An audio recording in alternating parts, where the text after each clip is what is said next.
بالاخره جدیدترین اخبار سیزن 11 کال آف دیوتی موبایل منتشر شد.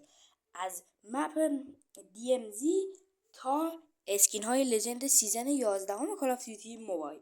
سلام، خیلی خوش اومدید به یک ویدیو جدید. من معرض هستم و امیدوارم حالتون عالی باشه. بالاخره جدیدترین اخبار سیزن 11 کال آف دیوتی موبایل منتشر شد. و توی این ویدیو اومدیم به شما بگیم آقا این مثلا اسکین هایی که قراره بیان، مپ DMZ حجم چقدر بعد ما اینترنت بدیم که مثلا مپ دانلود بشه اسکین های مپ DMZ. خب بریم سراغ ویدیو، زیاد وقتتون رو نگیرم. لیتس گو. خب اخبار حجم مخصوص هر مپ DMZ. ببینید یکی از مپ ها 541 مگابایت هستش که اصلا یه چیز عجیب غریبیه و واقعا با این حجم باید واقعا مپ پرجزئیات و خفنی باشه. یه مپ دیگه هم هست که 241 مگابایته که معمولا مپ ساده است و اونقدر چیزی نداره. خب بریم به سراغ اخبار بعدی. آرمور سریز سیزن جدید و همکاری سیزن 11 کال آف دیوتی موبایل بالاخره منتشر شد. البته منتشر شده بود ولی امروز دیگه همه چیز در موردش اومده. نگاه کنید اسکین هاش، اسم اسکیناش لو رفته که الان اسمشون رو واسهتون میخونم. اولین اسکین هیدراکای هستش، اسکین خوبیه. دومی اسکین شیگونوری هستش، فکر کنم شیگونوری اگه اشتباه نکنم. اسکین سوم فیونا هستش که اسکینی لژند یکی دیگه از فیونا ما توی کریسمس سال پیش داشتیم. و اسکین آخر شارافا یا شادواف یا همچین چیزیه. شادواف یا همچین اسمی، حالا سخت ببخشید اشتباه میگم، بزرگی خودتون ببخشید. بریم اخبار بعدی.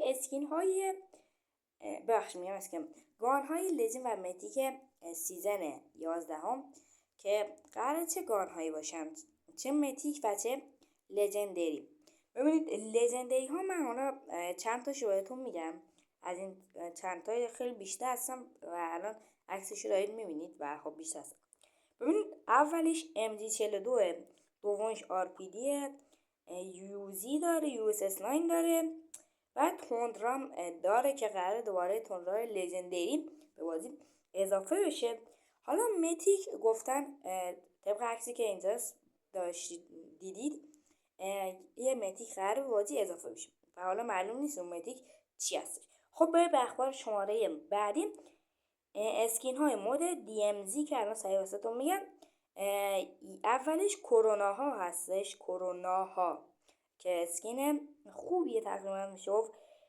بعدش اطلس هستش، 5 تا دونه اطلس که دارید مشاهده میکنید، 5 تا دونه اطلس هستش.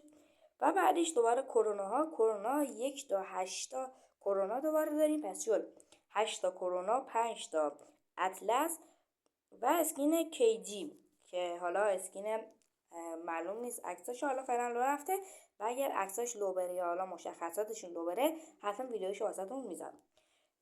خب بریم سراغ اخبار بعدی. گان سو 11 هم یه اسمی داره که حالا امروز باید در موردش توضیح بدیم. ببینید اینجوریه که شما بخواید مثلا تا لول آخر اینو ببری رتسمنتشو باید 90 تا ببری، یعنی 90 لول، اصلا یه چیز عجیب غریبه. و خب حالا ما که ایکس بی کارت خیلی داریم، الان باید شما ببینید تو اکانتتون حداقل مثلا 1000 تا 1500 تا داریم، ولی اون کسی که نداره مثلا تازه بازی شروع کرده واقعا گرفتن مثلا تا آخر مکس کردن انگار خیلیه.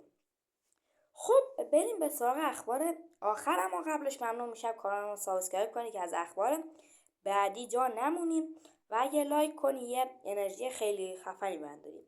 بریم سراغ اخبار. سی پی رایگان. آقا سی پی رایگان چی شد؟ یا همون گست یخین. ببینید طبق اخباری که اومده یا اخباری که منتشر شده، سی پی رایگان در تاریخ 20 یا 30 آذر ماه به بازی اضافه خواهد شد.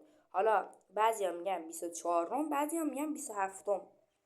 اینم حالا معلوم نیست، ولی اگه بیاد حتما بهتون میگم که کی میاد. سی پی رایگان ردیم کدش هم واسهتون میذارم. ممنون شب تا آخر ویدیو همراه من بودید. تا ویدیوهای بعدی، بای.